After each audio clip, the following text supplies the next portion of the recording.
Aku kesurupan lagi saat aku di sekolah. Aku kesurupan berkali-kali. Ketika sadar, gak lamanya aku kesurupan lagi. Sadar lagi, kesurupan lagi, dan tiap sadar dan kesurupan beda-beda jin yang masuk.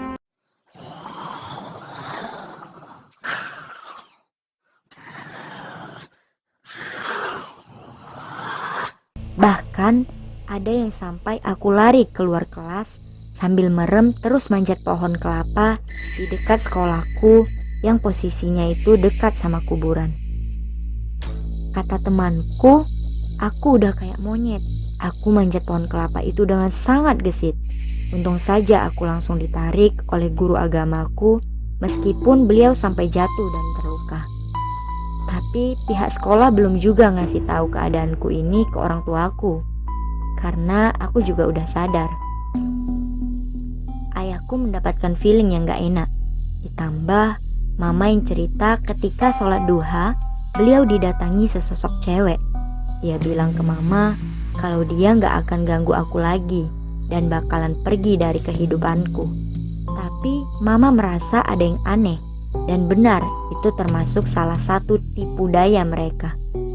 Kemudian cepat-cepat mama menelpon ayah untuk nyuruh ayah segera lihat keadaanku di sekolah. Saat ayah sudah sampai di sekolahku, kepala sekolah langsung nemuin ayah dan bertanya, kok bisa ayah ke sekolah? Ayah jelasin ke Kepsek kalau ayah dapat firasat gak enak tentangku. Kepsek pun langsung minta maaf karena gak cepat ngabarin ayah kalau aku kesurupan lagi. Setelah kejadian itu, aku gak diizinin ke sekolah hampir sebulan lamanya. Tapi di minggu pertama aku dikarantina di rumah, aku gak pernah bisa tenang. Aku terus digangguin, didatangin lewat mimpi, disuruh untuk pergi ke sekolah. Aku juga sering didatangi cewek yang katanya mau jadi temanku. Dia bilang sama aku kalau dia bakalan bantu aku terbebas dari semua jin sekolah asalkan aku mau berteman sama dia. Aku langsung kasih tahu ayah sama mama dan mereka manggil kiai lagi. Pak Kiai bilang kalau aku ini terus diawasi sama mereka. Saat kiai lagi ngobrol sama ayah, tiba-tiba pintu rumahku seperti ada yang dorong dengan sangat kuat. Spontan ayah dan Pak Kiai narik aku untuk duduk di tengah-tengah mereka. Sambil tetap terus berdoa, Pak Kiai juga pesan kalau malam itu aku gak boleh tidur sendirian karena takutnya mereka akan nyoba gangguin aku lagi. 2 minggu kemudian aku kesurupan lagi. Dan ini puncaknya, karena sampai ada 5 temanku yang dari kelas lain, mereka juga kesurupan. Mereka ini sama kayak aku yang gak diizinin buat ke sekolah dulu, karena kami bisa bangkitin yang lain untuk terjadinya kesurupan kalau misalnya kami tetap ke sekolah. Ketika aku kesurupan di rumah, guruku datang sambil bawa 5 temanku ini. Katanya mereka berlima ini terus nyariin aku. Guru agamaku kaget, kenapa bisa kami semua barengan kesurupannya. Karena aku pun gak tahu kenapa nangis terus kalau di rumah, minta dianterin ke sekolah. Masa iya aku bilangnya pengen ke sekolah seakan sekolah itu rumahku. Bahkan aku sampai mengamuk dan nendang abangku. Kelima temanku tadi juga sama, mereka mengamuk-ngamuk pengen ketemu aku. Pas kita semua ketemu, mereka nangis-nangis, sudah seperti anak yang gak ketemu ibunya berpuluh-puluh tahun.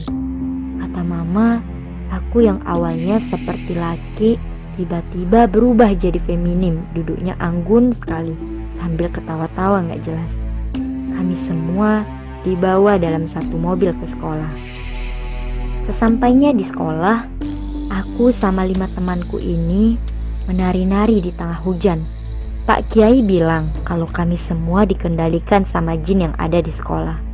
Bahkan hari itu saat kedatangan kami ke sekolah kembali, banyak sekali siswa kesurupan yang berjatuhan ditambah dengan hujan. Suasananya jadi makin mencekam. Ketika aku dan temanku tadi menari di tengah hujan, hujan makin deras dan anginnya sangat kencang. Murid yang kesurupan makin banyak sekali. sampai pihak sekolah memanggil beberapa kiai buat bantu yang lain. Kata temanku, sekolah benar-benar menyeramkan. Sudah hujan lebat badai, angin dan petir juga terus menyambar keras, ditambah lagi banyak siswa yang kesurupan. Agak lama buat nenangin siswa lain yang kesurupan, karena memang hujan lebat. Gak kebayang gimana sibuknya mereka nolongin segitu banyak yang kesurupan. Ini benar-benar kesurupan massal di sekolah. Kemudian Pak Kiai bisa nahan kita dan dibantu buat sadar. Pak Kiai juga bertanya, kok jin itu masih terus gangguin aku dan yang lain. Ternyata mereka cuma mau siswa-siswi di sekolah ini gak berbuat mesum di sekolah, gak ribut dan gak gaduh yang berlebihan, gak buang sampah sembarangan, gak buat kotor di belakang ruang BK, karena itu rumah mereka. Mereka gak suka sama hal-hal seperti itu, dan mereka juga gak suka ruang laboratorium itu dibikin kotor, apalagi setelah praktek. Ada aja yang buang sampah sembarangan, katanya itu sangat mengganggu mereka. Terus kamar mandi juga sering sekali ada yang buang pembalut sembarangan. Kemudian mereka juga mengancam kalau kami gak mau pergi dari sekolah ini, mereka bakalan mencelakai satu persatu orang yang ada di sekolah. Pokoknya bakalan ada korban di sekolah ini. Dan ternyata benar, 2 hari setelah kejadian ini, tukang kebun sekolahku jatuh saat dia di laboratorium sedang perbaiki plafon. Ketika tukang kebun itu naik ke atas buat perbaiki plafon, dia dengar ada orang yang manggil dia untuk turun. Padahal saat itu kondisi sekolah udah sepi sekali. Anak-anak semuanya sudah masuk ke kelas karena memang jam pelajaran sudah berlangsung. Kepala sekolah juga lagi di ruangannya. Nah, ketika dia dengar ada orang yang manggil, dia turun, tapi tiba-tiba kaki dia seperti ada yang nendang sampai akhirnya dia jatuh dari atas plafon itu. Tulang rusuknya patah.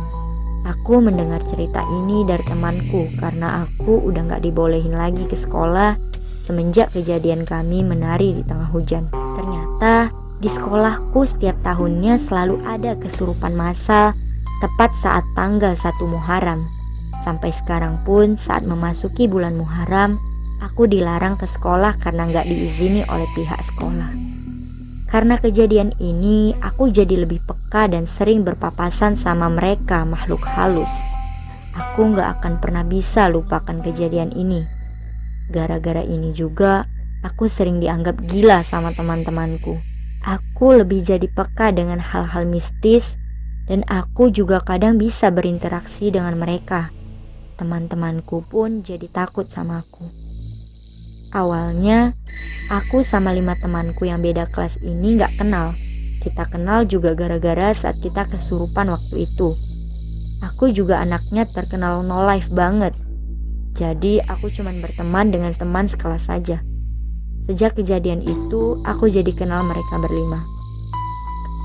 Sampai sekarang pun aku pasrah. Aku terima aja. Aku jadi bisa melihat mereka yang gak bisa dilihat oleh orang normal pada umumnya. Apalagi jin cewek itu gak pernah ninggalin aku. Seakan-akan dia sekarang menjadi teman tak kasat mata bagiku. Di sekolahku pun tiap tahunnya selalu ada saja yang kesurupan. Ada yang sering jadi sasaran mereka. Memang rata-rata yang gak tahu menahu tentang tata krama di sekolah. Lalu setiap terjadi kesurupan massal di sekolah, pasti aku gak dikasih izin buat pergi ke sekolah dulu, sampai keadaan di sekolah benar-benar kondusif. Kadang juga aku merasa risih dengan kehadiran teman tak kasat mataku ini sekarang, karena aku merasa hidupku seperti gak punya privasi. Dimana-mana ada aja tuh dedemit. Dia cewek, cantik, pakai seragam sekolah, tapi muka dia yang sebelah kiri itu terluka dan terus mengeluarkan darah. Pernah suatu kejadian, dia juga gangguin temanku, cowok. Gara-gara temanku ini gak percaya kalau aku itu selalu diikutin sama dia. Saat si teman cowokku ke kamar mandi, dia digangguin sampai dia sakit seminggu dan gak masuk sekolah. Dia juga sering ngikutin aku kemana-mana. Tapi kalau misalkan aku lagi di rumah, dia jarang ada biasanya. Jadinya aku sering ngantongin bawang putih kemana-mana, bahkan aku taruh di kasurku juga. Mungkin dia marah karena aku selalu bawa bawang putih. Ayahku juga sudah mencoba ngusir dia dengan cara meruqyah aku setiap malam Jumat. Tapi tetap saja dia ngilang 3 hari, habis itu balik lagi. Sekarang yang aku takutkan adalah saat aku kuliah nanti dan merantau, dedemit ini tetap ada dan hadir di hidupku.